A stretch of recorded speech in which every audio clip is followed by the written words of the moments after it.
Bueno, muchas gracias a todos por acompañarnos en una tarde que ha mejorado la mañana, que era tremenda, realmente, y hubiera sido imposible venir esta tarde con las condiciones de la mañana, pero entiendo que hay gente que se ha podido desanimar. Agradezco especialmente a estos tres invitados que desde el primer momento acogieran tan positivamente nuestra invitación. Por supuesto, a la Facultad de Derecho, que desde el primer momento también accedió encantada a que pudiéramos celebrar estas reuniones, estos debates, estas sesiones de encuentro entre la sociedad civil y la política, que es lo que pretendemos, que se pueda hacer un foro de debate, de discusión, de reunión, de coloquio, que acerque una distancia que parece que cada vez es mayor. Esa es nuestra pretensión. Como novedad respecto a nuestra última sesión, les puedo decir que ya por fin hemos conseguido constituirnos en asociación, que no es tarea nada sencilla, por cierto, y bueno, pues esa es nuestra novedad con respecto a la última vez. Y por mi parte también me gustaría agradecer a la Fundación Escola que nos ayude en la promoción de estos eventos. Y nada más, cuando quieras, Vidal, ya el acto es tuyo. De acuerdo. Pues muchísimas gracias. No sé si se me oye o tengo que acercar más el micro. Vamos a probar a ver. ¿Mejor así? ¿Se oye? ¿Se oye suficientemente?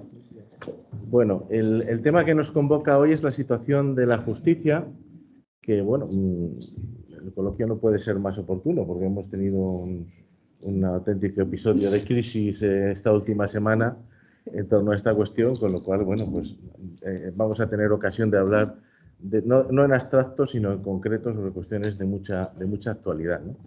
La crisis de la justicia tiene muchos frentes. En la propia convocatoria que nos une aquí se habla del descrédito de la justicia, de la politización de la justicia, las dudas acerca del sistema de elección, del Consejo General del Poder Judicial, los retrasos en las resoluciones judiciales motivados por la falta de medios o por una deficiente organización. Es decir, hay muchos frentes abiertos de los que nuestros invitados hablarán seguramente.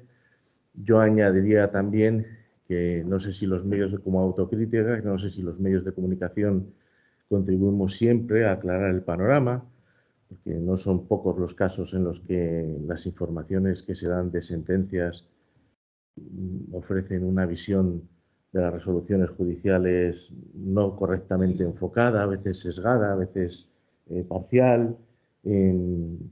Tampoco sé si ayudamos mucho cuando estamos permanentemente hablando de magistrados del PP y magistrados del PSOE, si no contribuimos de algún modo a acentuar esa percepción que la ciudadanía tiene acerca de la politización de la justicia. Es decir, hay muchos elementos en juego. Imagino que estos temas más profesionales de los medios de comunicación nuestros invitados no los van a tocar, pero bueno, yo quería dejarlos caer aquí para que quede claro que hay muchos frentes abiertos, no solamente uno, ¿no?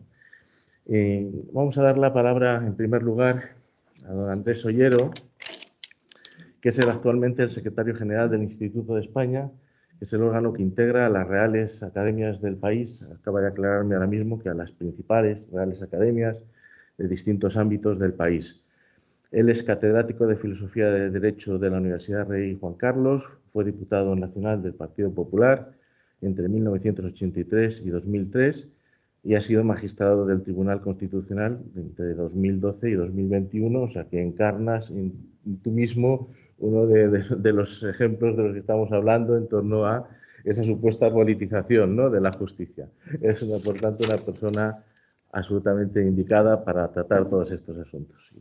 Te doy la palabra. Muchísimas gracias, ante todo, por la invitación que he recibido para hablar de un tema del que me he ocupado mucho a lo largo de mi trayectoria, también como profesor de Filosofía del Derecho.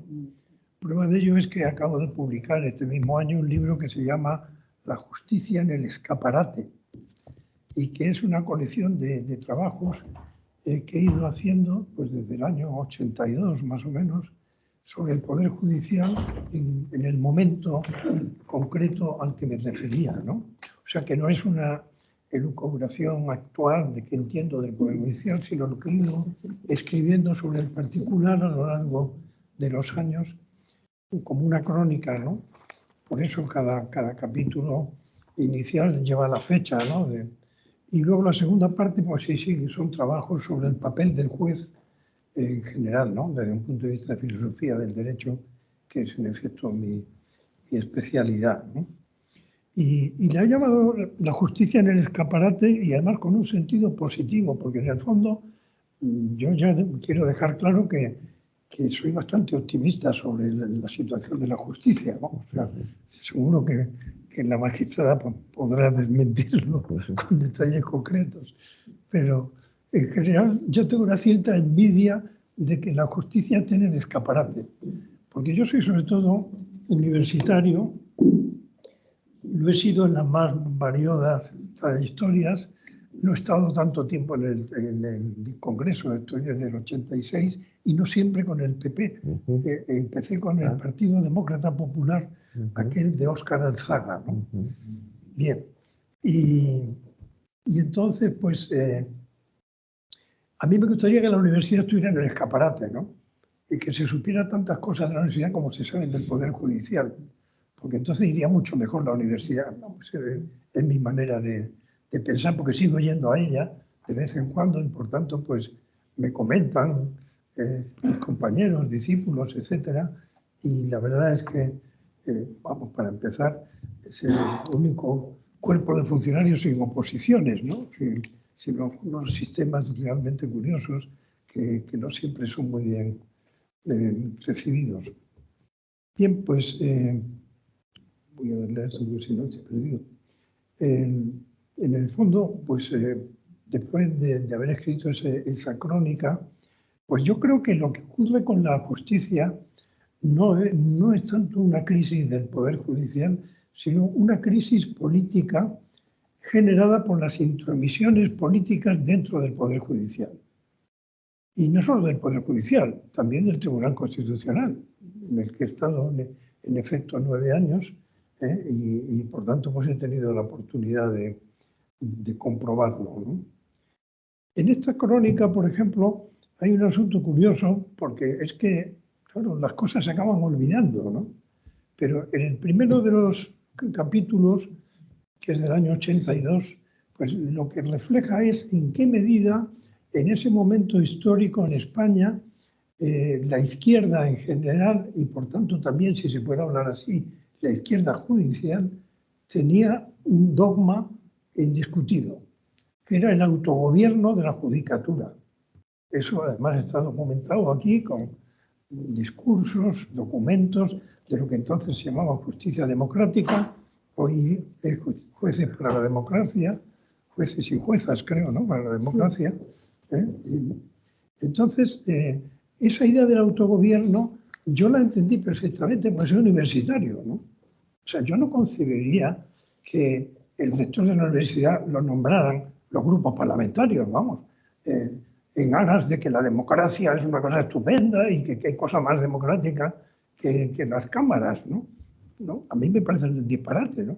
¿Por qué? Entre otras cosas porque la Constitución dice que las universidades son autónomas y el Tribunal Constitucional ha dicho que eso es un derecho fundamental, nada menos.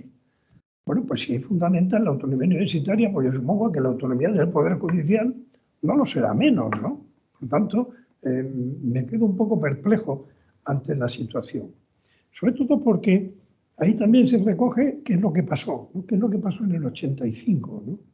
Pues en el 85 el gobierno socialista envía al Congreso un proyecto de ley en donde no solo se dice que los jueces elegirán a los jueces, 12 vocales del Consejo General del Poder Judicial, sino que dice cómo se hacen las papeletas, porque su única preocupación era evitar que todos los vocales del Consejo General del Poder Judicial pues fueran magistrados del Supremo, sino que querían que hubiera de los diversos órganos judiciales, ¿no?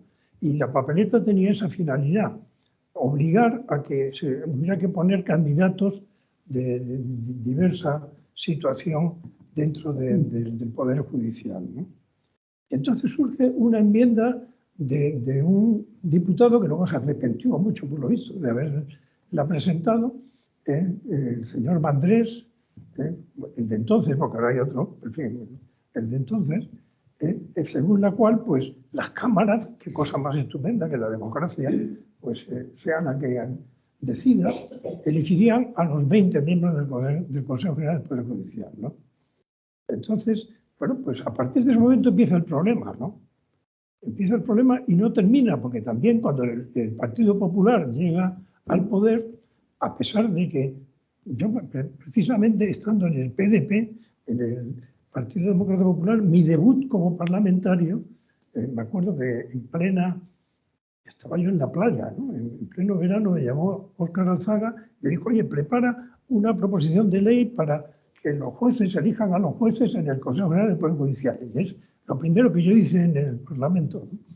Bueno, pues luego cuando llega el Partido Popular, el que crece a continuación, pues al poder, después de haberlo llevado en su programa, etcétera, pues no lo cambia, ¿no? Con lo cual, o sea, para que quede claro que no es que yo venga aquí a meterme con determinado partido, ¿no? Sino que también hoy voy a ser independiente, por lo que diré luego a continuación, ¿no?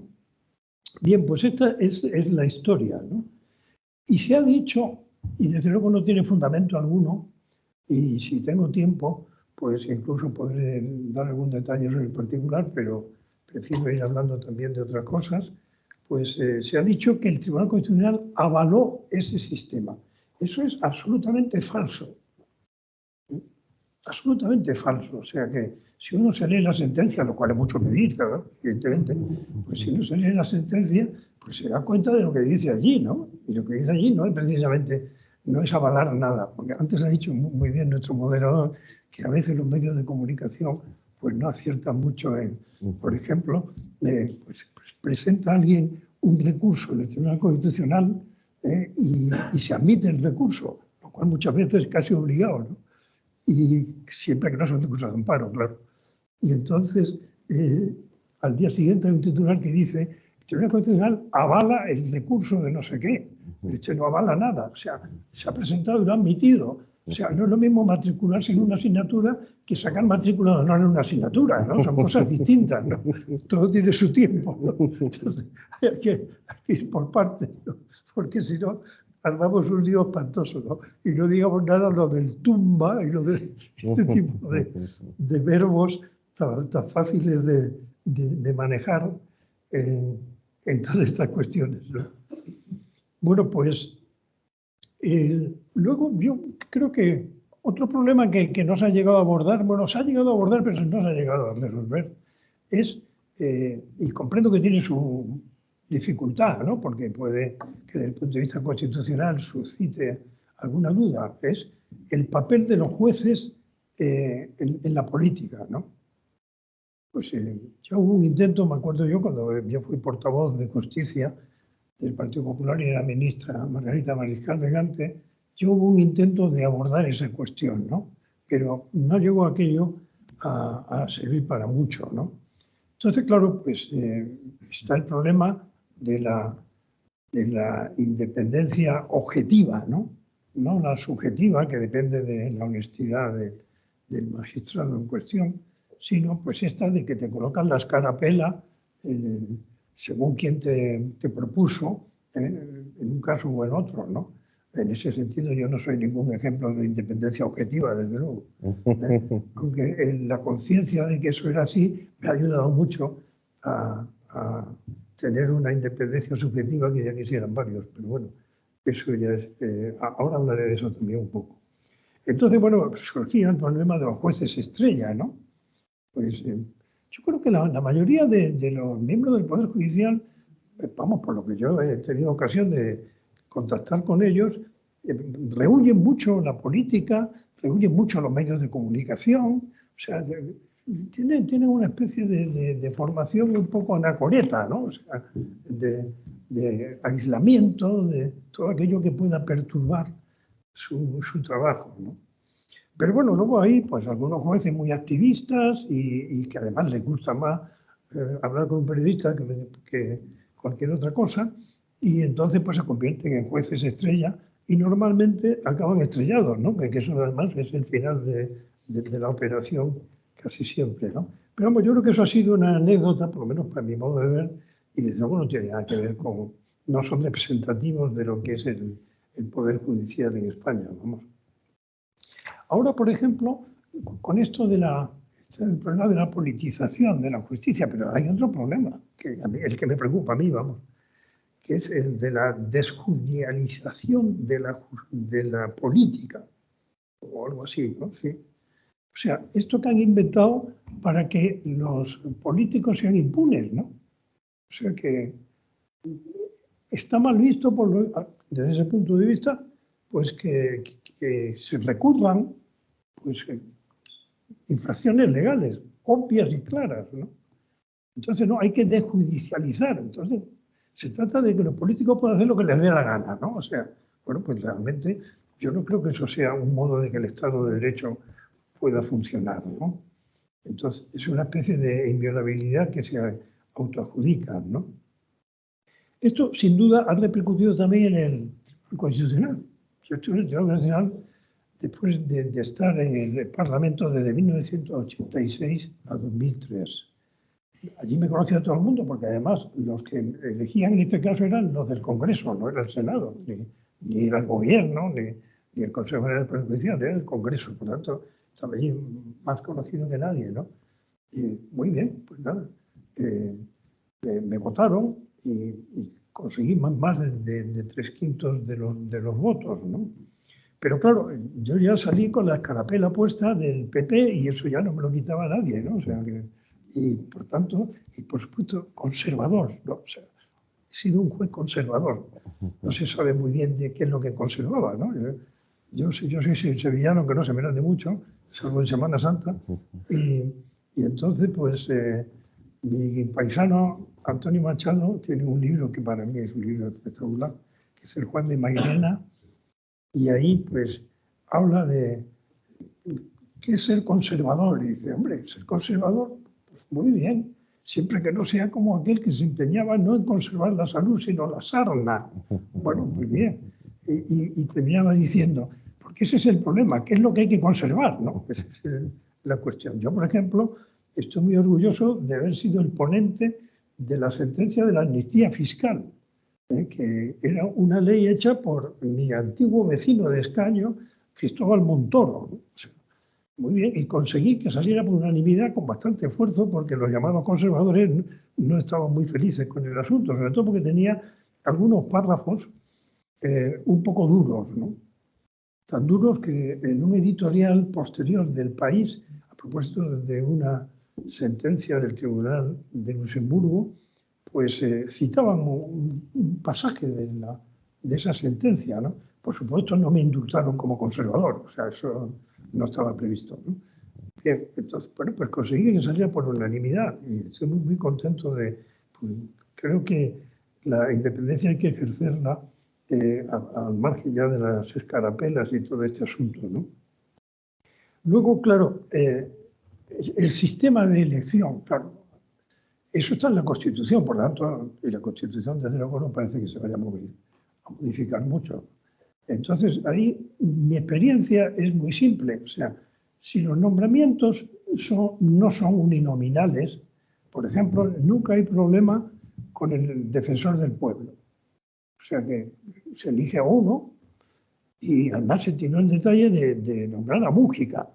Bien, es verdad que está esperando todavía que tenga otro detalle de ese tipo, pero bueno, por lo menos que quedó claro que tampoco era obligado nombrar al defensor del pueblo a uno de la propia tribu, ¿no? Ahora, claro, si son varios los puestos en las plazas en liza, pues hay reparto. Eso es inevitable, vamos. Pero claro, hay un problema más grave todavía que se lo he oído comentar a un magistrado del que yo más he aprendido en el Constitucional, el profesor Manuel Aragón, ¿no? Y dice, bueno, claro, ya lo del reparto de las cuotas es un problema, ¿no? Pero claro, si encima hay un pacto de que no haya vetos mutuos, entonces ya el asunto es el acabose, ¿no? Porque según la Constitución, 3/5 de las cámaras tienen que votar a los candidatos, pero cuando hay un pacto de que no haya vetos, son 3 señores de un partido y 3 de otro los que deciden lo que pasa, ¿no? Y los demás dicen amén y todos contentos, ¿no? O sea, ¿no? Con lo cual, pues evidentemente, el asunto cambia radicalmente, ¿no?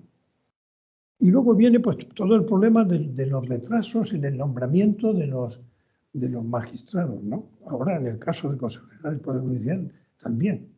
Pero es que ocurren cosas asombrosas y además sin que haya reacción alguna, siguen sin haberla, ¿no? O sea, yo, por ejemplo, hay una ley que por lo visto está por encima de la Constitución, porque aquí pasa de todo, ¿no? Según la cual, si las cámaras no nombran a los magistrados del Tribunal Constitucional en el momento oportuno, pues según esa ley no pasa nada. Bueno, lo que pasa es que han decidido los propios autores de la ley que si ellos no eligen a los magistrados, se les da por cumplido el tiempo que se tarda en elegirlos. O sea, mis antecesores en el Tribunal Constitucional, Pérez de los Cobos, etcétera, esa generación, en vez de estar 9 años que dice la Constitución, que para votar la Constitución, digo yo, ¿no? 9 años, tuvieron 6. Y nada, ¿no? Y no pasa nada. A mí tardaron en nombrarme 1 año y medio y yo he sido un ocupa en el Tribunal Constitucional 1 año y medio porque los periódicos decían todos los días que yo ya tenía que haberme ido, ¿no? Porque por lo visto les encanta esa ley, no sé, o no se la han leído probablemente, claro. Bien. Pues claro, con situaciones así, pues realmente es difícil que eso pueda no parecer politizado, ¿no? Porque claro, es un poco... Y además eso se hace con el Tribunal Constitucional, no se hace con el Tribunal de Cuentas, no se hace con el Consejo General del Poder Judicial, no se sabe por qué, con el Tribunal Constitucional únicamente, ¿no? Bueno, pues allí en el Tribunal Constitucional acabo de publicar otro libro, este lo publicé la semana pasada, con mis 69 votos particulares. Y no porque yo considere que mis votos particulares sean una maravilla, ¿no? Que me procuro que sean fáciles de leer y a veces irónicos y cosas así, pero fundamentalmente a mí lo que me importaba era la introducción que he escrito a eso y un cuadro que hay al final, voto por voto, explicando lo que han hecho los demás, etc. Bien, yo creo que es un asunto. Pues claro, yo aquí puse en la contraportada lo siguiente. El autor es consciente de que más de un ciudadano está convencido de que los magistrados del Tribunal Constitucional reciben instrucciones de los partidos que los propusieron sobre en qué sentido resolver las cuestiones sometidas a su deliberación y votación. De ahí su interés introductorio, refrendado por un cuadro final, en resaltar que en 33 ocasiones ha formulado votos disidentes respecto a sentencias consideradas conservadoras y 36 respecto a otros con mayoritarios votos presuntamente progresistas.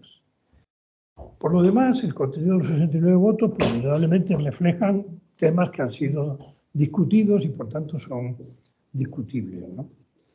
Bueno, pues ese ha sido mi intento de contribución, ¿no? a la independencia subjetiva, ¿no? O sea, yo creo que algunos otros de los magistrados con los que yo he coincidido podían hacer lo mismo perfectamente.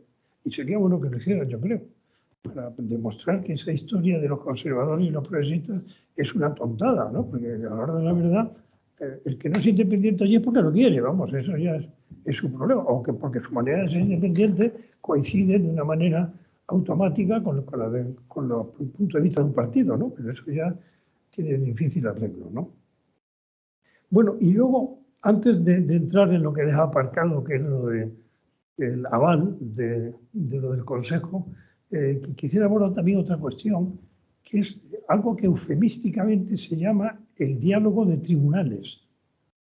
Entonces, esto tuvo primero una primera etapa, afortunadamente, creo yo, liquidada, con las relaciones entre el Tribunal Supremo y el Tribunal Constitucional en España, ¿no? Algún miembro del Tribunal Constitucional, donde no siempre fueron muy prudentes en este asunto, comentó que en España el Tribunal Supremo solo hay uno y no se llama así, ¿no? Lo cual realmente no contribuyó a que las relaciones fueran especialmente fluidas. Y luego, pues, surgió el caso Preisler, ¿no? Entonces, pues, la señora Preisler, de todos conocida, pues, una trabajadora que había trabajado en su casa, pues hizo una entrevista con la revista Lecturas, en donde explicaba las pomadas que se ponía la señora Preisler para las verrugas, o sea, que cosas de interés general absolutamente aparatosas, ¿no? Y entonces, bueno, pues el juzgado de turno, pues condenó por infracción de la intimidad personal a la revista, y además lo hizo no en el sentido de decir, bueno, pues vamos a ver qué es lo que se suele poner de multa por estas cuestiones en este tema o en este otro, ¿no? Sino que calculó el dinero que podía haber sacado la revista con ese número, ¿no? Y le puso como consecuencia pues una multa seria, ¿no? Eso llegó al Supremo, y el Supremo le pareció que eso no era lo correcto, porque si un albañil se cae de un andamio y se mata, pues se le da una de sanción, vamos, de indemnización, etcétera, esto. Y resulta que en este caso, pues quedaba muy descompensado el asunto, ¿no? O sea, no se fijó en lo de decir, estos señores, ¿cuántos han metido en el bolsillo con las verdugas presuntas o reales de doña Isabel? No, sino que era distinto. Entonces, pues, rebajaron el asunto. Nuevo amparo ante el Tribunal Constitucional, y el Tribunal Constitucional pues entiende que evidentemente la intimidad no queda defendida si la sanción que se pone es irrisoria, ¿no? Y entonces, pues, cosa que no ha hecho nunca el tribunal, pues decide ser él quien al final establezca cuál es la indemnización y le pone la que puso el tribunal anterior. O sea, ahí las relaciones llegaron a la apoteosis, ¿no? Un follón. Hasta el punto de que incluso pues, el Tribunal Supremo acabó sancionando a los magistrados del Constitucional. Yo recuerdo que Guillermo Jiménez, buen amigo mío, que ha sido rector de la Universidad de Sevilla, hizo una colecta para pagar la multa, procurando que fuera el pueblo, ¿no? Una especie de crowdfunding de estos que hay ahora. Y con ese motivo, ¿no? Bueno, pero luego ya viene la segunda etapa, porque esas se han solucionado a base de unas reuniones bastante interesantes de magistrado constitucional con magistrado del Supremo, con unos temas de interés común y muy bien, en el fondo, pues la cosa no ha vuelto a repetirse. Ahora, el diálogo de tribunales ahora está entablado, y lo de diálogo de tribunales suena chiste, pero bueno, con el Tribunal de la Unión Europea de Luxemburgo, que sin tratado alguno en que apoyarse se ha autoerigido el Tribunal Constitucional de la Unión Europea, ¿no? Entonces, pues, la sentencia Meloni se ha hecho famosa, no tiene nada que ver con la actual jefa de gobierno italiano, sino era un mafioso que andaba por aquí, por España. Y entonces, pues, en aquella época, la legislación española establecía que cuando se trataba de la extradición, porque no había euroorden todavía, extradición de alguien que había sido condenado in absentia, o sea, no estando presente, aunque hubiera habido un abogado que lo defendiera, pues se concedía la extradición a condición de que se repitiera el proceso, ¿no? Y, bueno, la Carta Europea de Derechos Fundamentales dice claramente que los elementos, las exigencias que recoge son un mínimo y que puede haber una sobreprotección de los derechos por parte de los Estados miembros, ¿no? Por tanto, esa sobreprotección que ponía el Estado español, pues no tenía mayor problema. Pero el Tribunal Constitucional Español, que hasta ese momento había evitado cuidadosamente plantear cuestiones prejudiciales a Luxemburgo, por entender que no era órgano de última instancia, puesto que no se considera dentro del Poder Judicial, pues se le ocurrió plantear una cuestión prejudicial, ¿no? Y la respuesta de Luxemburgo pues, fue que no, que la primacía del derecho europeo es lo primero del mundo y que nada de sobre protección en historia, además en un tono realmente poco amable, ¿no? Y bueno, pues a partir de ese momento, ahí hay una cierta tensión entre los tribunales constitucionales y el Tribunal de Luxemburgo, especialmente el Tribunal Constitucional alemán, pues, que indudablemente pues, tiene un peso específico por su trayectoria pues, clarísimo, y que últimamente pues, ha tenido también que plegar velas con motivo de lo del Banco Central Europeo y demás, ¿no? Con lo cual, ahí tenemos un tribunal que se autoerige el Tribunal Constitucional Europeo y que además, cuando la Comisión Europea dice, hombre, que ya ha llegado el momento de que la Unión Europea firme el Convenio de Roma del Consejo de Europa, el Tribunal de Estrasburgo, pues el Tribunal de Luxemburgo dice que no. Y de hecho, pues no hay tal, ¿no? Bueno, yo comprendo que ahí tiene alguna razón, porque claro, en la Consejo de Europa hay de todo. Está Bielorrusia, está Rusia, o sea, está eso muy surtido, ¿no? Y claro, pues que los derechos humanos de los Estados miembros de la Unión Europea pues dependan de según qué jueces, pues puede ser un poco chocante, pero bueno, de todas maneras esa es la situación. Don Andrés, ¿convendrías ya terminando? A mí me habían hablado de, sí, claro, es verdad, eran 20 minutos. 20 minutos, sí. Muy bien, pues entonces, claro, es que yo estaba pensando en 40, fíjate, y ganas de hablarte. Entonces, dejo para el coloquio, si interesa, pues lo de hablar de si avala o no avala el Tribunal Constitucional lo del Consejo General. Muy bien. Muchísimas gracias. De acuerdo, muchísimas gracias. Muchísimas gracias a usted por la intervención llena de historias tan apasionantes. Y ahora vamos a dar la palabra a nuestra segunda invitada, María Luisa Segoviano, que es paisana nuestra, de aquí de Valladolid, licenciada en la Universidad de Valladolid, sí. Magistrada de la universidad, y profesora de la universidad, sí. Magistrada del Tribunal Supremo y presidenta de la Sala Cuarta del Tribunal Supremo, la primera mujer elegida como presidenta de una sala en el Supremo. Ha sido también presidenta de la Sala de lo Social del Tribunal Superior de Justicia de Castilla y León y miembro de la Junta Electoral Central, y actualmente es la presidencia de la Real Academia de Legislación y Jurisprudencia de Valladolid. Tiene la palabra.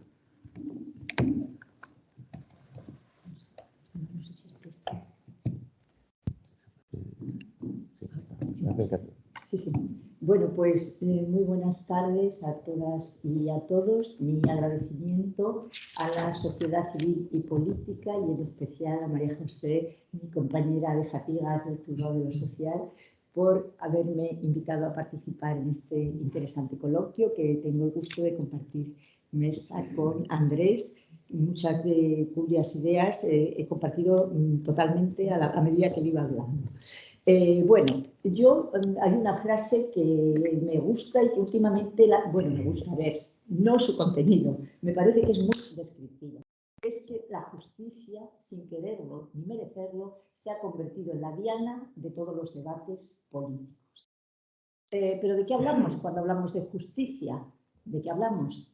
Hablamos de ese principio moral que nos lleva a que hay que vivir honestamente. Hablamos de los principios del digesto, vivir honestamente, dar a cada uno lo suyo y no dañar a otro. Yo creo que no hablamos de eso. Yo creo que cuando hablamos de justicia todos estamos pensando en la Constitución y en su regulación. Regulación que desde aquí digo es un poco farragosa. Es un poco farragosa y miro a Coral porque me acuerdo cuando la explicábamos en procesal que a los alumnos les costaba un poquito y a los profesores también nos costaba un poquito entenderla. Entonces yo he tratado de simplificar un poco toda esta cuestión porque tiene quizás demasiados matices y demasiados recovecos. Empezamos por el artículo 1 de la Constitución, que dice que la soberanía nacional reside en el pueblo español y que de él emanan los poderes del Estado. Nos tenemos que fijar lo que dice, los poderes del Estado. De él emanan los poderes del Estado y tenemos el poder constituyente, que es un poder que tiene el conjunto, el pueblo, que no tiene ningún límite, que es originario, que es supremo. Pero luego están los poderes constituidos, que es la Constitución que va desarrollando los distintos poderes del Estado y atribuyéndoselos a los distintos órganos.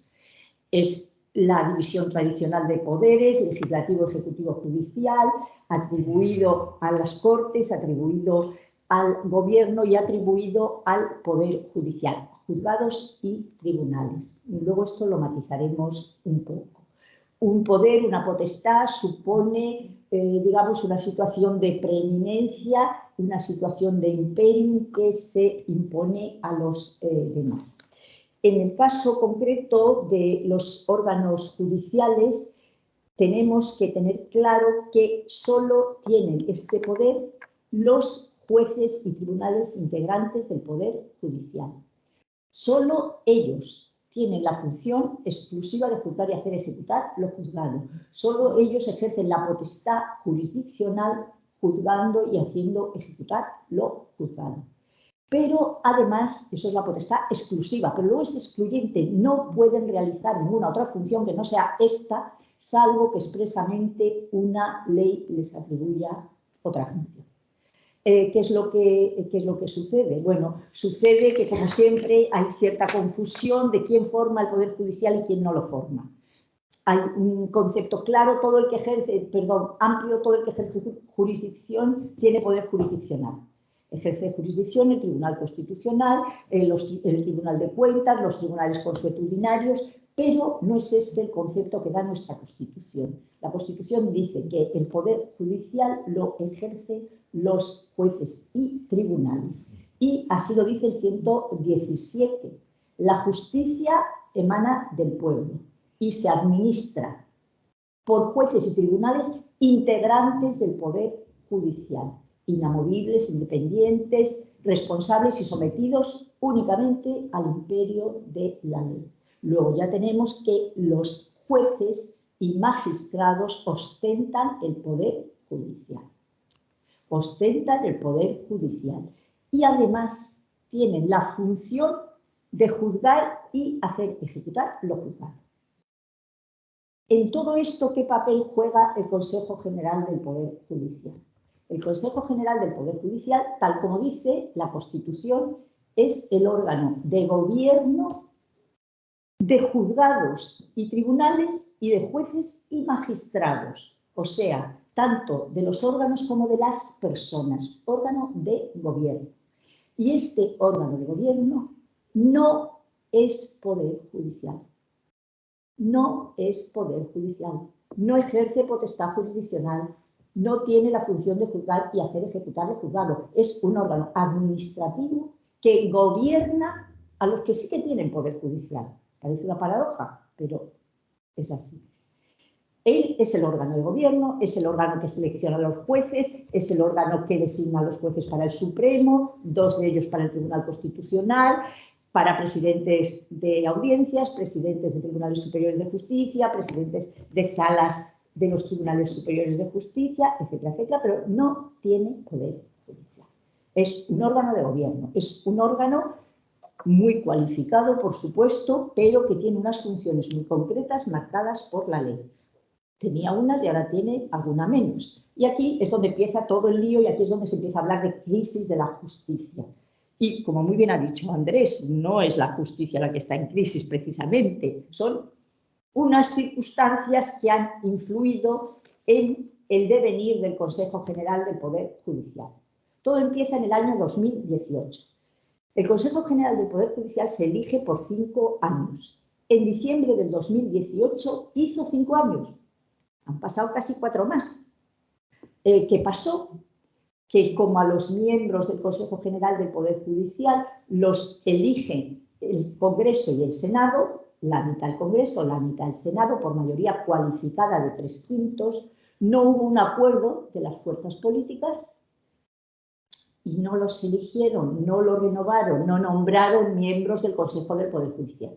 Como hay un artículo en la Ley Orgánica que dice que si no se renueva, continúan en funciones. Continúan en funciones. Hombre, eso está pensado para que continúen unos meses, un periodo razonable. Pero es que llevamos 4 años. Llevamos 4 años. En diciembre hará 4 años. Bueno. Y entonces ya aquí los avatares políticos se complican mucho porque aparece la ley orgánica 4 del 2021, tiene que ser ley orgánica porque modifica la ley orgánica que atribuye competencia al Consejo General del Poder Judicial, y esta ley orgánica 4 de 2021 lo que hace es privar al Consejo General del Poder Judicial de las facultades de nombramientos discrecionales.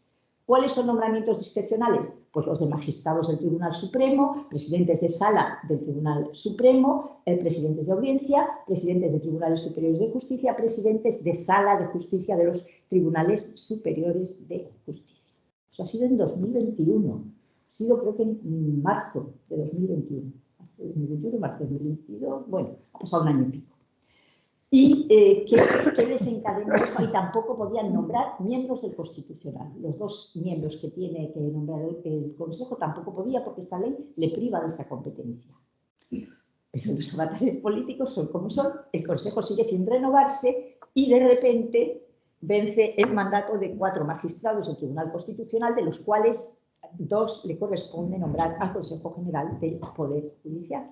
Y 2 le corresponde nombrar al Gobierno, que eso lo va a abordar luego Andrés, a ver si se puede hacer una renovación, no por terceras partes, que sería nombrar estos 4 miembros, sino que solo nombre el Gobierno, no sabemos. Bueno, el caso es que el Gobierno lo que hace es que, devuelve una ley orgánica, devuelve al Consejo General del Poder Judicial la facultad de nombrar los magistrados del Constitucional. Y eso ha sido en julio del 2022. Ya ha devuelto esa facultad y le dio un plazo. El plazo creo que era hasta septiembre, finales, no recuerdo bien. En todo caso, se ha excedido y la última noticia que acabo de leer es que el Consejo General del Poder Judicial, en funciones, ha dicho que será en el pleno del 22 de diciembre en el que abordará de nuevo si a quién nombra o no nombra magistrado del Tribunal Constitucional. Todo esto crea una serie de disfunciones. ¿Dónde están las mayores disfunciones? Vamos a ver, las mayores disfunciones están en el Tribunal Supremo. ¿Por qué?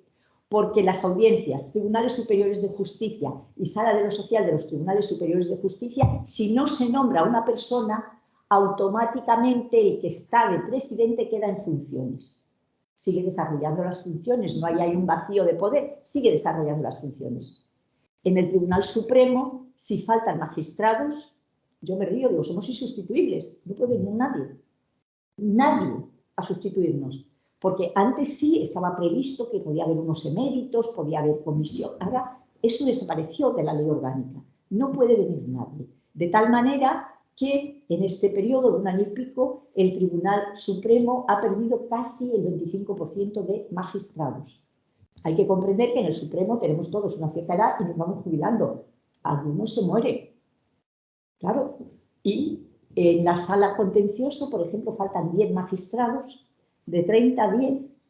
En la social, en este momento, de 13 únicamente quedan 8 y en julio quedarán 7 porque se va a jubilar otra persona. Entonces, eso realmente ha producido un descalabro muy serio en el funcionamiento del Supremo, porque además, por ejemplo, en la sala primera, que creo que les falta un magistrado, la sala primera tiene 16.000 asuntos. Son todas las hipotecas, las cláusulas suelo, mayoritariamente, hay otros, pero eso también, pero hay 16.000. Hay 16.000. Entonces, un desastre. La sala cuarta, en este momento, hay 6.000 y pico y, sobre todo, hay asuntos que sería urgente resolverlos porque muchos de ellos provienen de los entes de la pandemia, también provienen de la prevención de riesgos laborales en cuestiones de COVID y luego, como ha habido una reforma laboral en diciembre del 2021, las reformas son un semillero de pleitos que van multiplicándose exponencialmente y que hasta que el Supremo no pacifique la interpretación de la norma, pues en los juzgados y tribunales superiores se sigue multiplicando los pleitos. Entonces, eso sí que ha causado un verdadero perjuicio, difícil luego de recuperar, porque todos los que estamos en los tribunales o en relación con los tribunales sabemos que un órgano judicial en 2 meses se atrasa y levantar eso son 2 años. Aquí llevamos 1 año y medio sufriendo atrasos. Bueno, mi sala ya de antes faltaban 3 magistrados que no se habían renovado y bueno, pues esto es un poco de desastre. Entonces, ¿hay crisis de la justicia? Pues hombre, yo más bien creo que el problema lo tenemos en el órgano de gobierno porque no ha sido renovado a tiempo. La causa de esa renovación, pues ya hemos visto que no ha habido un acuerdo entre las fuerzas políticas que tenían que nombrarlo y luego pues hemos ido sacando leyes, 2 pasitos para adelante, la otra va para atrás y complicando bastante el panorama. Entonces, de momento está así. ¿En qué otro sentido podemos hablar de crisis de la justicia?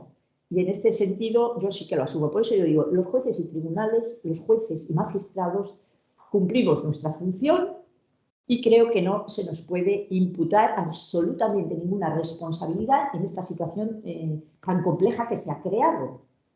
Bueno, se me ha olvidado comentar otra cosa que también es realmente curiosa, que es que, claro, el presidente del Consejo General del Poder Judicial es también el presidente del Supremo. Pero cuando Lesmes dimitió un poco antes del 12 de octubre, sería el 10 o 12, bueno, un día de estos que pensamos que ya definitivamente se pondrían de acuerdo las fuerzas políticas y nombrarían un nuevo consejo. Pues no. Entonces, el ritmo normal. Y el problema es quién le sustituye. Porque claro, eso no está previsto. Eso no está previsto de una manera clara. Pues ha habido varias interpretaciones y finalmente se ha dicho, como presidente del Tribunal Supremo le sustituye el presidente de sala más antiguo, que es Paco Marín, el presidente de la sala primera. Como presidente del Consejo General del Poder Judicial, el vocal que sea más antiguo en la carrera. En este caso, más antiguo, perdón, en el Consejo. En este caso era Rafael Mozo, que es el que la ha sustituido. Pero yo he visto que cuando hay un acto al que tiene que ir el presidente, no se sabe de qué, el presidente, pues bueno, ahí es un poco complicado. Van 2, no va ninguno, va 1, ¿quién va? Porque claro, la representación del Poder Judicial la tiene el presidente del Tribunal Supremo, como presidente del Tribunal Supremo. Y luego también tiene la representación del Consejo General del Poder Judicial. Representaciones distintas y separadas. Y ahora mismo tenemos 2 personas que están haciendo esas 2 funciones. Una situación bastante anómala y a veces un poco incómoda en actos oficiales, bueno, un poco incómoda. Lo que sí que es cierto, y en esto sí que me atrevería yo a hablar de una cierta crisis de la justicia, es en el retraso que hay en general en todos los órdenes jurisdiccionales y en todas las instancias. Entonces, como explicábamos en procesal, yo me acuerdo a veces, la justicia tardíamente administrada no es justicia. Pues sí, pero ¿por qué? Porque hay este atraso. Este atraso obedece a muchísimas causas. La primera, el incremento exponencial del número de pleitos, que han aumentado cada año, aumentan en un porcentaje de un 10, de un 15, de un 12%. El número de órganos judiciales no aumenta a ese ritmo, pero vamos, ni muchísimo menos. ¿Y por qué se incrementan? Pues se incrementan, primera razón, la crisis. Las crisis económicas desencadenan pleitos por todas partes. Desencadenan pleitos civiles porque hay impagos, porque hay hipotecas que vencen y no se pagan, porque hay créditos, porque no se cumplen los contratos.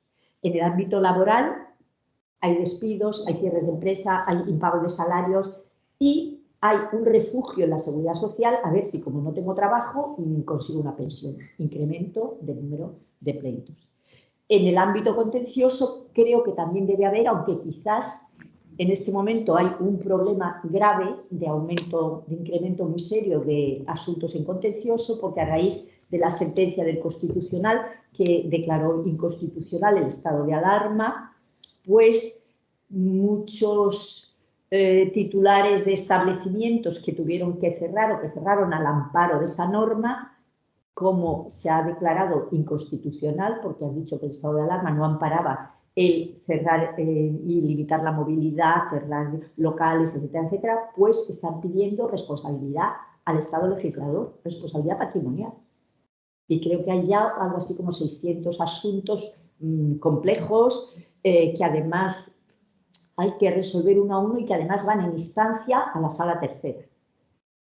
O sea, primera causa del número de asuntos, el aumento de la litigiosidad. Segundo, la complejidad de la regulación, porque claro, por ejemplo, en laboral, durante la pandemia aparecieron algo así como 30 reales decretos leyes que regulaban los ERTES, no se sabía, no tenían disposiciones transitorias, no sabías lo que estaba en vigor, lo que había que... Bueno, claro, eso genera pleitos, lo que queramos, el teletrabajo, de repente una situación nueva que genera muchísimos pleitos. Yo me refiero a lo que más conozco, ¿no? Pero, por ejemplo, hay otro tema que también genera mucha litigiosidad, que son las sentencias del Tribunal de Justicia de la Unión Europea, que hacen interpretaciones que a lo mejor no son las que se han hecho por los tribunales nacionales. Y, por ejemplo, en civil es lo que ha dado origen a las 16.000 asuntos de hipotecas, cláusulas suelo, intereses, costas. En laboral tenemos unos pleitos muy curiosos, que es el complemento de maternidad para los hombres. Bueno, pues hay muchísimos, porque aquí se reguló, no muy acertadamente, en el artículo 60 de la Ley General de Seguridad Social se dijo que las mujeres que hubieran tenido al menos 2 hijos, a las pensiones de viudedad o de invalidez o de jubilación, se les daba un incremento porcentual, primero del 5%, luego porcentual, por su contribución demográfica a la seguridad social. Los hombres dijeron, yo no he contribuido. A ver cómo han venido los niños. Lo plantearon a Europa. Y Europa dijo que eso era una discriminación por razón de sexo. Y que si se le reconocía a las mujeres, a los hombres también. Y bueno, la seguridad social desesperada, porque es un dineral. Un dineral. Me vino a ver el abogado de la seguridad social y digo, nosotros no podemos hacer nada. Tenemos una sentencia de Europa, es que no tiene vuelta de hoja, porque era absolutamente contundente, ¿no? Entonces, estas cosas también incrementan muchísimo el número de asuntos. Esta es una de las razones. Otra de las razones es que realmente el número de juzgados y tribunales no está acompasado con realmente la cantidad de asuntos que se van presentando. También luego hay elementos extraños. El último lo tenemos Andrés del Tribunal Constitucional, que ha dictado una sentencia que, bueno, que yo no digo que esté mal, que no está mal. Es un joven profesor de universidad de la Universidad de Sevilla. Él hace el doctorado, saca un doctorado estupendo y él está convencido, o él piensa que tiene derecho a que le contrate la universidad, y la universidad no le contrata, por las razones que sean, no lo sé, no le contrata. Entonces pide una indemnización de daños y perjuicios en un juzgado social en Sevilla. Sevilla tiene atraso, bueno, entonces se lo señalan para 4 años después y presenta, por vulneración del derecho a la tutela judicial efectiva, presenta una demanda y al final amparo al Constitucional, y el Constitucional le otorga el amparo. Pero el problema viene después, que dice que efectivamente que eso no es tutela judicial efectiva, que además, como se ha mirado la media, bueno, se ve que el Constitucional tenía esto que tengo yo aquí, que son todos los datos de la justicia, de los tribunales, de las sentencias, etc. Y dice, no, la media de resolución en toda España de los asuntos es 1 año con 6 meses, y a este hombre se lo han citado para 4 años después. Esto no es tutela judicial efectiva. Y entonces le dice al juzgado, cítele en plazo razonable, no sé qué, no sé cuál. Y el juzgado le va a citar, pero es que después de él han ido miles a decir, claro, que es su asunto. Claro, el efecto llamada. Entonces, eso es otra de las causas que también contribuye muy seriamente a que haya tantísimo atraso. Es una serie de cúmulos, y ya en el Tribunal Supremo, como hemos dicho, en la disminución del número de magistrados.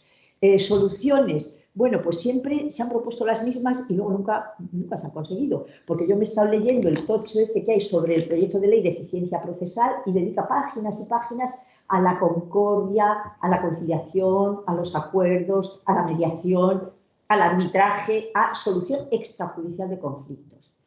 Eso ha existido siempre, eso ha tenido siempre una regulación, yo diría que aceptable, pero no sé por qué no tenemos cultura de acudir a un organismo que no sea judicial. Y mira que hay desconfianza en la justicia, pero debe haber más en nosotros, porque si no, no lo entiendo. Es que no lo entiendo. Porque en mediación se está haciendo mucho esfuerzo, se están estableciendo organismos de mediación, en algunos ayuntamientos lo hacen gratis, vamos, ponen los medios, en otros sitios pues se hace a través de los colegios profesionales, pero no resulta. No resulta. El arbitraje mercantil sí que ha funcionado bien y tú lo sabes, no ha dado buenos resultados y el mercantil sí. Pero el resto, mediación parece que se ha conseguido algo en temas penales menores, algo en familia, pero el resto no. No es que no se consiga la mediación, es que no van a la mediación, ¿eh? A pesar de que en muchas ocasiones el juez o el tribunal les invita a que si lo ven conveniente, no lo ven conveniente, no va. Entonces esa solución, pues en teoría es muy buena, claro, porque si hay una solución extrajudicial, si eres bien que sea de autocomposición, las partes, por ejemplo la conciliación, que hay un tercero, pero como don Tancredo, que solo mira, pero no interviene para nada, perfecto, porque cuando uno llega a un acuerdo siempre se va más satisfecho que cuando le imponen la solución. O si hay un tercero, como en la mediación, que interviene, exhorta a las partes, sugiere soluciones, pues sería muy recomendable, sería una buena salida, pero de momento no parece que eso se vaya a conseguir. Hay otra cosa que... María Luisa, perdona, debería ir termino, terminando. venga, Ya, sí. Una cosa. El pleito testigo, que eso sí que me parece interesante en determinadas materias en que hay muchos pleitos que se repiten. Por ejemplo, en contencioso, por ejemplo, en laboral, hacer un pleito testigo y con ese pleito todos los demás resolverlos igual que ese y además de manera simplificada y sencilla. Eso sí que puede ser eficaz. Y esas son así un poquito las medidas que se proponen. Tenía aquí para que se vieran cuántas resoluciones se dictan. En Castilla y León, por ejemplo, en el año 2021, 277.000 resoluciones, vamos, sentencias prácticamente resolviendo asuntos. Solo Castilla y León, ¿eh? Sí. Por eso digo, hoy perdonad y muchísimas gracias. No, sí, sin duda interesantísimo. Gracias. Sí, es sobre todo porque el público pueda intervenir, que siempre es interesante que pueda haber un poco de diálogo, ¿no? No sé hasta qué hora tenemos de margen. Pues como 8:30. 8:30, bueno. Pues entonces, si hay alguien interesado en hacer... Bueno, buenas tardes. ¿Qué tal? Buenas tardes. Muchas gracias, enhorabuena por las dos exposiciones que han hecho brillantemente. Le voy a hacer una pregunta al señor Ollero, que quizá le resulte incómoda, lo siento. Mire, ha dicho usted que fue magistrado del Tribunal Constitucional y que fue ponente de la sentencia de la amnistía fiscal. Pero yo quiero también recordarle, me llamo Pablo Trillo Figueroa, quiero decirle que soy un firme defensor del derecho a la vida, por lo tanto estoy en contra del aborto y de la eutanasia. Lo digo de antemano. Pero usted me consta que fue también ponente, bastante tiempo, del recurso que planteó el Partido Popular a la ley del aborto que se aprobó en el año 2010. Claro, durante 9 años que fue ponente, pues no ha pasado nada. Entonces, esto para las personas que recurrieron al Partido Popular, yo he sido como usted miembro del Partido Popular, no lo soy porque ahora pertenecía ya antes al cuerpo jurídico militar, por lo tanto no puedo ser. Pero para los recurrentes, para el Partido Popular, para las personas que tenían confianza en ese recurso, pues tenemos una cierta frustración. Pero sobre todo, es que durante todo ese tiempo, para las personas que piensan como yo, que han seguido haciendo vidas humanas. Porque yo considero que es una vida humana el no nacido, y en esa ley, como sabe usted muy bien, se le da un derecho pleno en las 14 primeras semanas de gestación. Yo le pregunto, y es muy sencillo, usted me consta que es una persona de conciencia. Y, lógicamente, para unas circunstancias. ¿Podría usted explicar esas circunstancias? Con gran facilidad. Muy bien, pues le agradezco la pregunta, que tampoco es nueva. Entre otras cosas, fui objeto de una querella criminal por una asociación de abogados cristianos que, por lo visto, estaban convencidos de que yo tenía 7 votos, ¿no? Y, claro, yo era un modesto magistrado con 1 voto, ¿no? Entonces, ese recurso ese al que se ha referido se presentó 2 años antes de que yo estuviera en el tribunal. La magistrada Elisa Pérez Vera, buena amiga mía, compañera de facultad en Granada, pues hizo un borrador para esa cuestión y, sin embargo, pues no llegó a llevarse al pleno. Ella, que es muy laboriosa prácticamente, yo fui su heredero, porque en el tribunal, cuando se va unos magistrados, la carga de trabajo que hayan podido dejar automáticamente pasa a otro que se designa de novela mecánica, y entonces me tocó a mí pues heredarla, ¿no? Muy bien, yo he hecho todo lo posible porque saliera esa sentencia. El problema es que no había votos para sacarla. O sea, yo concretamente, aquí entre nosotros, le puedo decir que yo calculaba que podía tener 3,5 votos, vamos, o sea, no más. Pero la gente dice, volvemos a la escarapela. Si hay 7 señores nombrados por el PP, pues por cierto que el PP desde luego no estará muy defraudado, porque tuvo mayoría absoluta y pudo cambiar la ley. Totalmente de acuerdo. Y no la cambió. O sea, lo digo porque que usted esté defraudado lo entiendo perfectamente, pero que no esté el PP me deja perplejo. Que conste que además yo me di de baja en el PP, no porque esté muy bien obligado a hacerlo, en modo alguno, porque según la Constitución, un magistrado nacional puede ser militante de un partido sin ningún problema. Pero yo, al llegar al tribunal, pregunté qué incompatibilidades hay.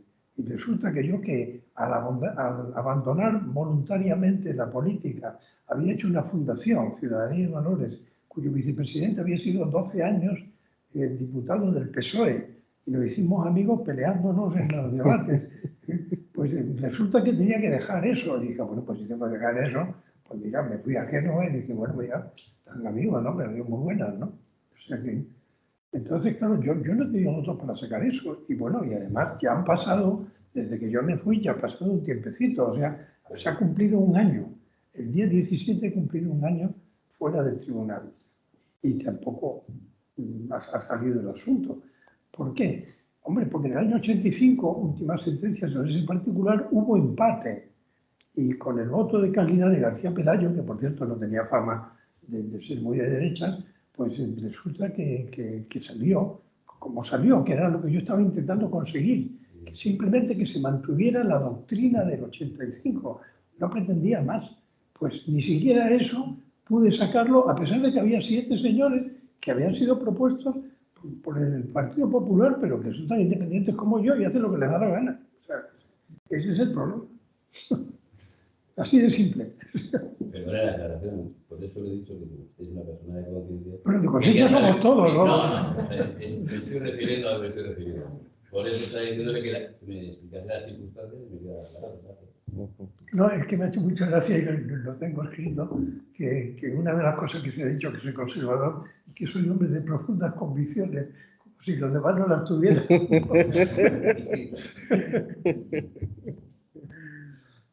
Sí. Te dan el micrófono. Yendo al núcleo de esto no funciona. No se debe quedar. A ver, ahora sí, yendo un poco al núcleo de la cuestión que acertadamente habéis puesto por todos de manifiesto y de la manera especialmente detenida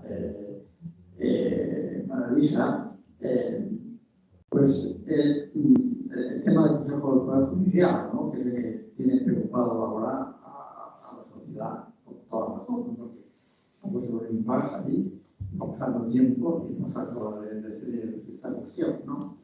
Que condiciona tantísimas como se ha puesto de relieve, ¿no? El profesor Ollero se ha referido un poco a los datos históricos de la gestación del actual sistema, brevemente, contraponiendo implícitamente al menos el llamado sistema de autogobierno judicial, que también defendía Federico Frei de Roque, lo recuerdo perfectamente, no era precisamente un hombre de izquierda, por decirlo así, ¿no? O sea que era una posición muy extendida entonces, ¿no? Por la que yo, por aquellos años, incipientemente y después de una manera cada vez más convencido, he estado en desacuerdo creciente, ¿no?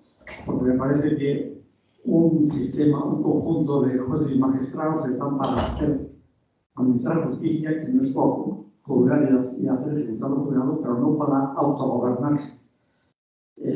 Porque no es su papel, no es su papel, ¿no? Y además, cuando se les vende en esa responsabilidad, inevitablemente el sistema resulta politizado.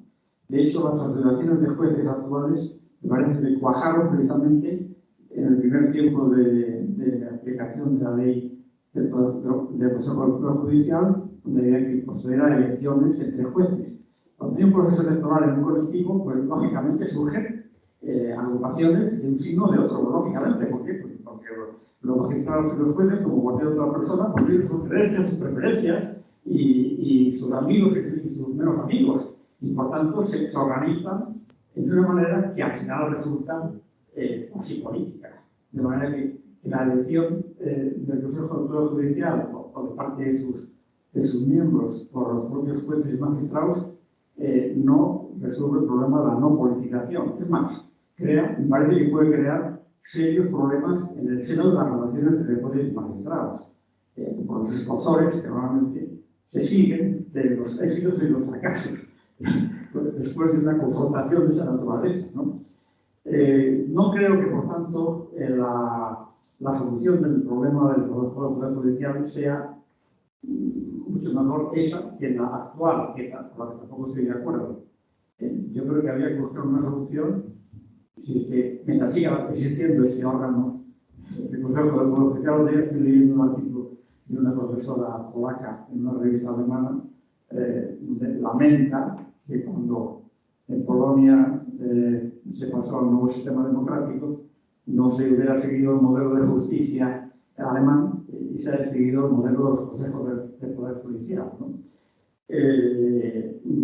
Yo creo que ahí está un poco la cuestión. Yo tuve la buena experiencia de formar parte de la Junta Electoral Central, donde había 5 catedráticos que procedíamos de la mayoría parlamentaria, pero había 8, si mal no recuerdo, magistrados que eran designados por sorteo. No debían su nombramiento a nadie. El resultado era un funcionamiento manifiestamente independiente, a mi juicio, en mi experiencia de aquellos 4 años, de aquel órgano.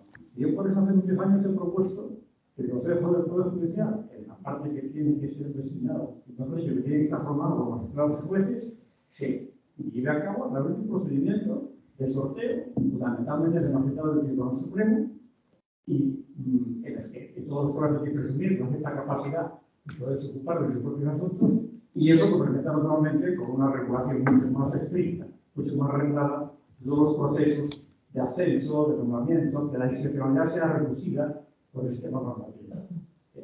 A mí me parece que fuera de transformación de este tipo, en la que los que son designados, los de la Constitución dice que tienen que ser designados por jueces y magistrados, no los que la Constitución dice que tienen que ser designados por las cámaras, eso se puede cambiar sin un cambio constitucional, ¿no? Cuanto menos dependan de alguien en su nombramiento, serán independientes. Pero sí, dejo la cuestión de eso de la mesa, porque ya he hablado demasiado, yo no soy ponente, y quiero hacer un mayor ponente. Muy bien. ¿Quién quiere responder primero? Yo, por ejemplo. Bien, vamos a ver. Esto, yo creo que para entender el Consejo General del Poder Judicial, esto está reflejado también aquí, hay que preguntarse eso que hace ahora el Consejo, antes quién lo hacía. Lo hacía el Ministerio de Justicia. O sea, esa es la cuestión, ¿no? Entonces, eso da una idea de cuál era la finalidad del Consejo, ¿no?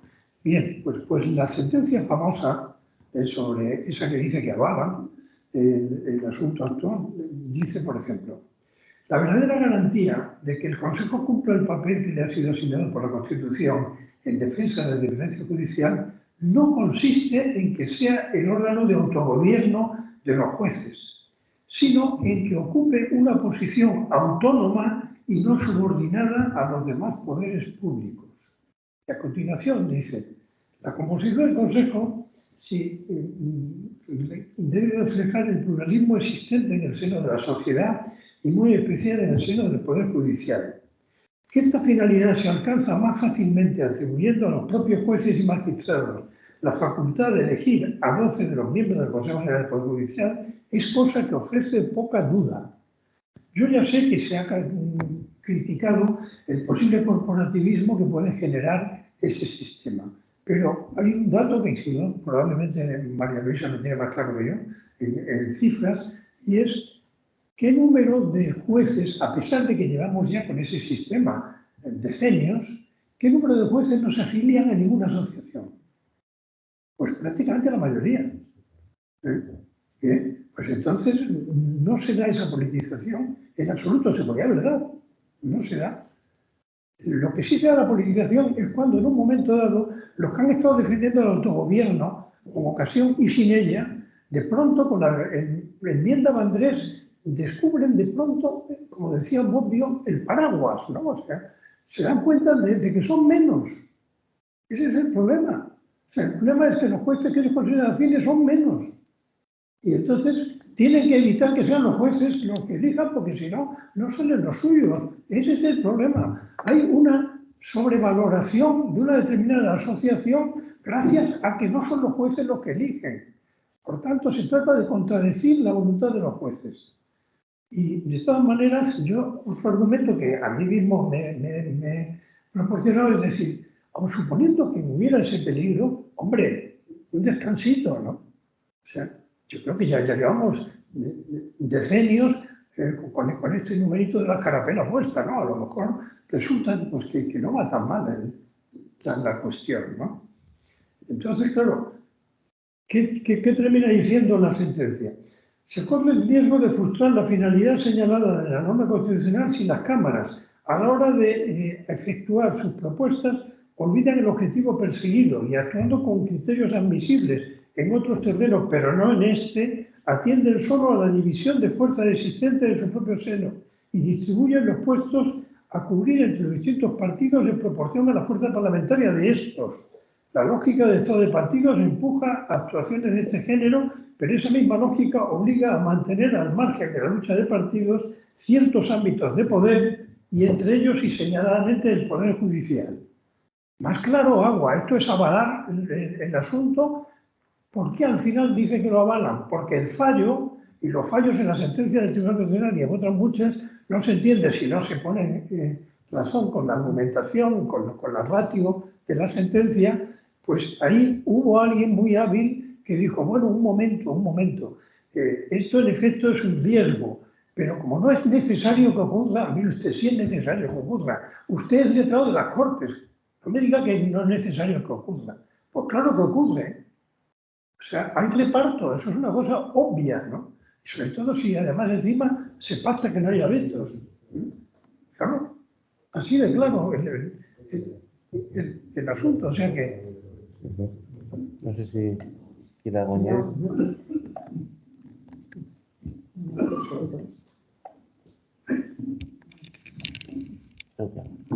Sí. Yo creo que el sistema no es malo, lo malo es cómo se ha llevado a cabo, cómo se ha utilizado, cómo se ha degradado quizás, ¿no? Quizá ha habido una confrontación excesiva política y eso se ha terminado traduciendo y transmitiendo también en este ámbito. No me atrevería a decir que el sistema es el mejor, no me atrevería, porque como dice Andrés, ¿cuántos no pertenecen a ninguna asociación? La mitad de la carrera. La mitad de la carrera. De tal manera que si los jueces directamente eligieran a sus representantes, serían las asociaciones las que conseguirían elegir a quien ellos quisieran.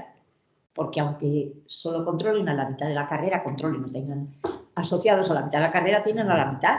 Y la otra mitad, cada uno va por su sitio. O sea que todo tiene sus riesgos y sus problemas.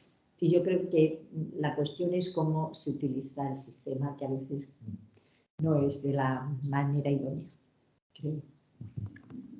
Una pregunta por allí. Espera que le acerquen el micrófono. Buenas tardes, vaya por delante la enhorabuena a los ponentes. Muy interesante sus intervenciones. Yo estoy de acuerdo con lo que ha dicho José Luis, ¿no? De que probablemente las decisiones judiciales no son menos sectarias que los partidos políticos. Y también con lo que acabo de decir ahora, yo creo que el sistema efectivamente no es malo, pero que la mala praxis ha conducido a los resultados que estamos viendo ahora, ¿no? De ellos sobre parte de cromos entre las instituciones, que los jueces no asociados no tengan prácticamente representación, a pesar de la reforma de 2013. Yo un poco por orden. La sentencia del Tribunal Constitucional del año 86, si no recuerdo mal, por unanimidad, ese famoso fundamento jurídico. Efectivamente, lo que dice el Tribunal Constitucional es que ambas interpretaciones del artículo 122, no me acuerdo, ambas interpretaciones caben dentro de la Constitución. Y advierte de los riesgos de los dos, no solo este, también del otro, del corporativismo y de la división ideológica dentro del Poder Judicial. Hay que reforzar el pluralismo del Poder Judicial, los dos sistemas valen, pueden conducir, y los dos tienen riesgos. El problema es que ahí fue premonitorio del Tribunal Constitucional, que es el riesgo del reparto de cuotas, efectivamente se produce. Pero el Tribunal advierte de los riesgos de los dos sistemas. Y claro, como órgano de control de funcionalidad, si cabe una interpretación conforme a la Constitución, y si cabe la posibilidad de que esa norma sea interpretada correctamente de acuerdo con los valores constitucionales, no la puede declarar inconstitucional. Entonces, el Tribunal Constitucional, lógicamente, en la medida en que no necesariamente se va a producir eso, estamos hablando de 1986, nos han hablado de esta manera, pero en la medida en que no necesariamente tiene que abocar a un sistema de publicar cuotas, pues no la puede declarar inconstitucional. A mí me parece que la Constitución Constitucional ahí es correcta, ¿no? El sistema actual es un sistema que tiene participación de los jueces, ¿no? Designación parlamentaria. Bueno, hubo una reforma en el año 2013 por Luis de Gacón. La reforma de 2013 de Luis de Gacón, como llamaba la ley del presidente Gómez. Esa reforma muy bien intencionada se trata de que toda la carrera judicial está representada en el Consejo y se posibilita que los jueces no asociados puedan también formar parte del Consejo como candidatos. Se rebaja la aval de 100 a 25 para permitir eso. Y eso creo que es correcto, porque los jueces más asociados siempre han sido los damnificados en este sistema. Pero el sistema actual es un sistema que lo acaba de perfilar el Partido Popular. Y entonces, en el año 2013 no se consideraba tan aberrante y se produce la renovación. Porque el Partido Popular tenía mayoría y no puso ninguna objeción. En el año 2018 también hubo un acuerdo, acordado el famoso mensaje de Ignacio Cosidó, ¿no? Había un acuerdo con Marchena, etcétera, ¿no? Entonces tampoco parecía tan aberrante. Y de hecho hay 51 candidatos. Esto se olvida. Es que se eligieron en el año 2019, hay 51 candidatos. Muy nerviosos. Una lista, ¿no? Bueno, eran 42. Unos han fallecido, otros han jubilado, etcétera. Eran 42 que están ahí. O sea que se puso en marcha el procedimiento de renovación. Entonces yo creo que, bueno, el elefante está en la elección. El elefante en la elección es que hay un grupo político que ha incumplido manifestamente la Constitución. Hay que decirlo con claridad. ¿Por qué? Porque la mayoría parlamentaria en este momento, pues no está bien. Y todo lo demás son excusas. A mí ese sistema es verdad que en la práctica conduce al fracaso. Yo creo que el Consejo General Judicial ha sido un fracaso. Sí, podemos darle una vuelta y podemos ver si se puede mejorar, etc. Pero en todo caso, todos estos males, todo este desastre del Tribunal Supremo y todas estas reformas legislativas tienen un origen. El pecado original, el nudo gordiano está ahí, en que hay un grupo político que, con sucesivas excusas, se ha negado a cumplir la Constitución. Este es el punto de vista. No sé si queréis comentar algo. Sí, sí. No estoy de acuerdo en su interpretación de la sentencia. La sentencia en ningún caso dice que ambos sistemas sean iguales, en absoluto. O sea, perdón, en absoluto, no lo dice en absoluto. Dice que este sistema actual corre el riesgo que corre dice, y lo dice además, como ya lo he dicho, varias veces. Al final se ampara en el principio de conservación de la norma, que es algo de tipo formal y no material, algo de tipo formal para defender la autonomía del legislador, pero que tendría que haberlo ponderado con lo que ha dicho antes, y no lo pondera, sino que no dice en ningún caso que sea igual. Dice que como no es necesario, pues entonces hay que dejarlo estar, hay que esperar a ver qué pasa. Pero si pasa esto, evidentemente es inconstitucional.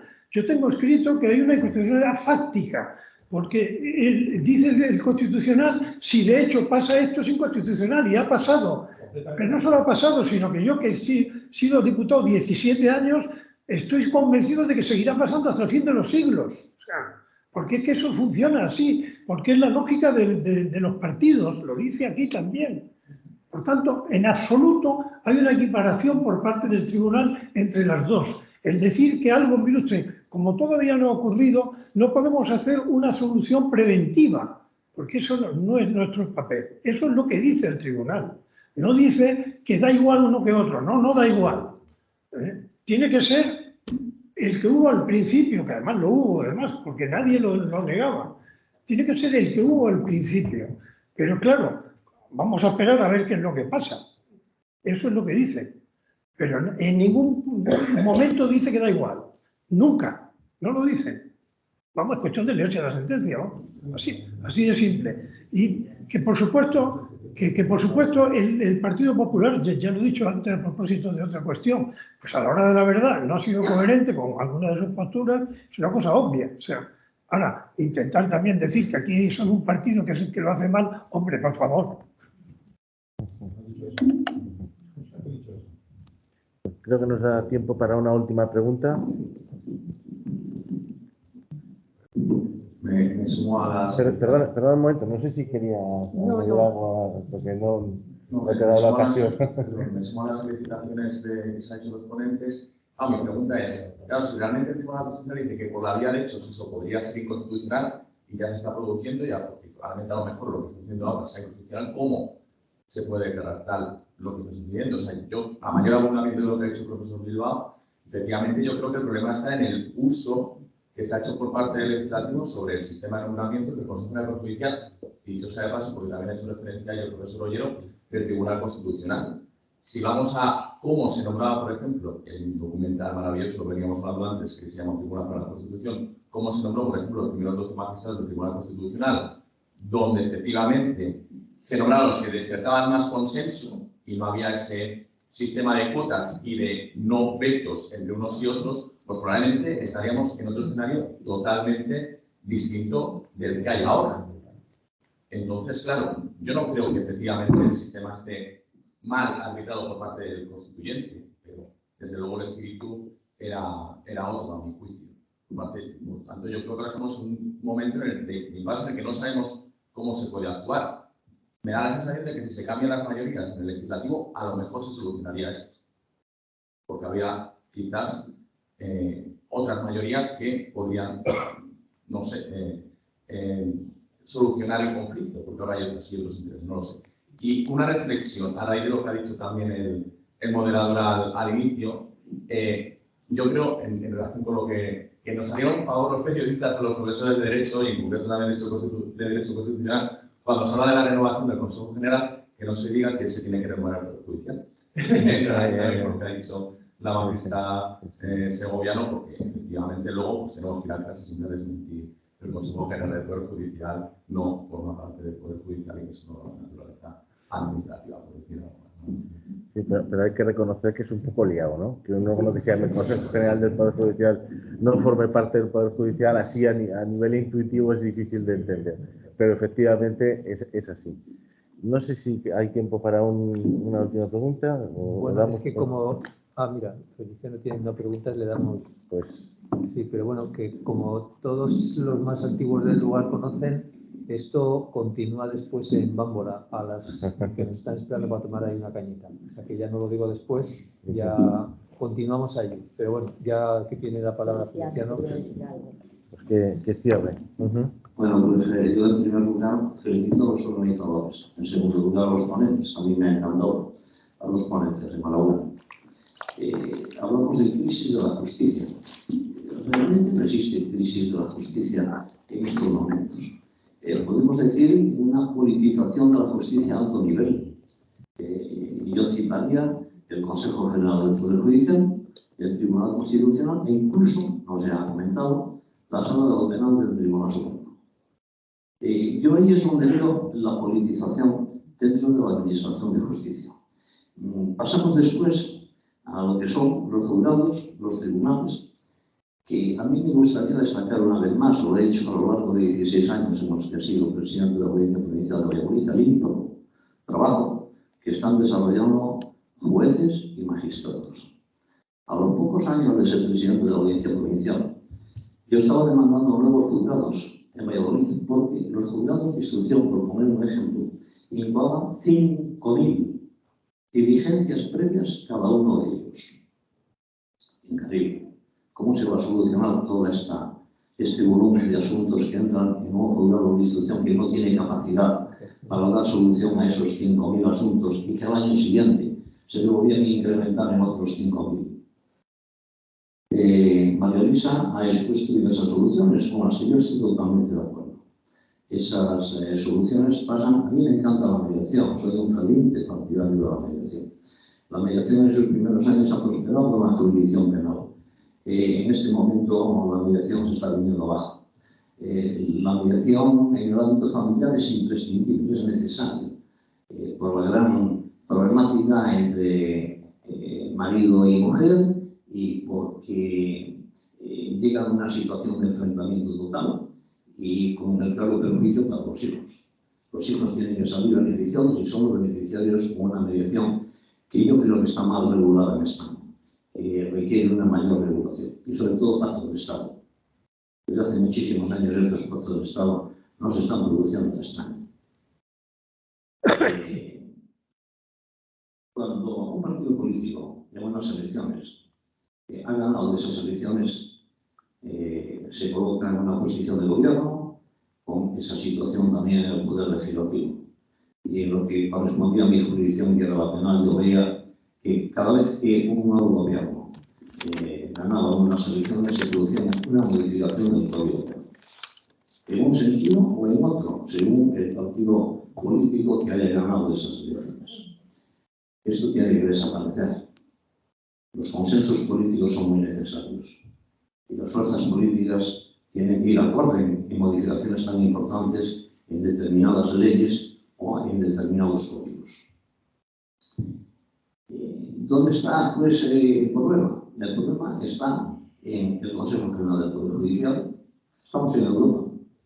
Y Europa nos está diciendo que la línea es que los vocales del Consejo General del Poder Judicial sean elegidos en su mayoría por jueces y magistrados. Estamos en Europa. Yo no veo otra salida distinta a esta.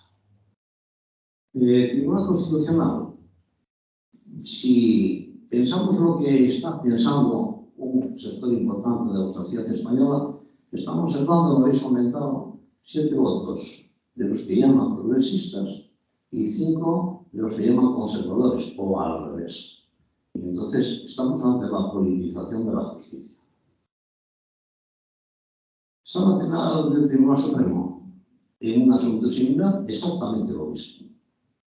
Si lo he dicho, en mi opinión, desde hace muchísimo tiempo, con referencia al Consejo General del Poder Judicial, para mí se ha citado al primer Consejo General del Poder Judicial de Federico, para mí el mejor de todos los consejos del Poder Judicial que han existido.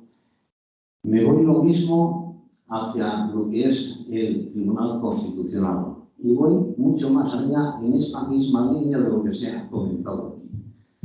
Yo sería partidario para que la sociedad española no esté con ese pensamiento de que está todo politizado, que el Tribunal Constitucional se produzca una reforma a nivel de la Constitución española y el Tribunal Constitucional pasa a ser una sala de lo constitucional dentro del Tribunal Supremo.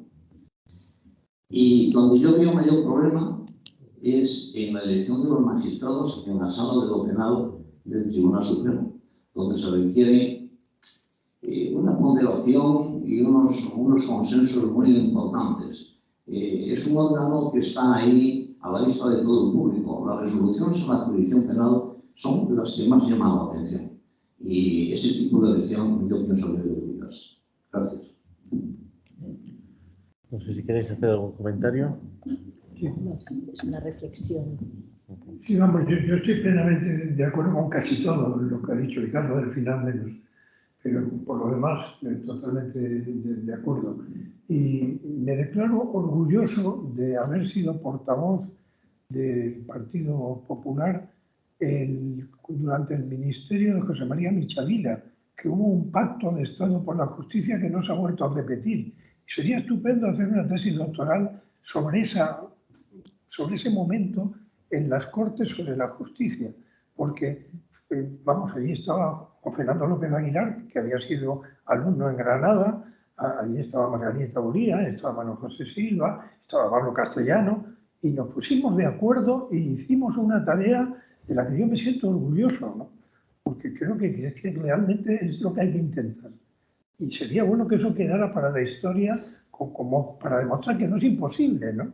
Que eso puede hacerse, por supuesto.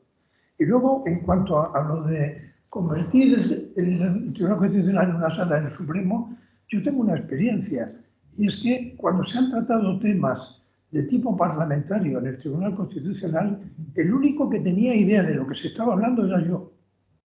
Y así como he aprendido mucho de los demás en muchísimos temas, en esos yo me he permitido explicarle a los demás qué es la mesa de un parlamento, qué es una comisión, y eso en el Tribunal Supremo no lo iban a arreglar. O sea, esa idea de que el mejor Tribunal Constitucional sería una serie de matemáticos que no hayan hablado de política en su vida, yo desde luego no la comparto. Muy bien, pues yo creo que ha dado bastante de sí. Nos quedamos con ganas de muchas otras reflexiones y muchos otros asuntos que no hemos podido abordar, pero bueno, pues hasta aquí hemos llegado y como he comentado, luego seguimos la discusión. Muchas gracias a todos y gracias a los organizadores por esta iniciativa. Y a los ponentes, claro.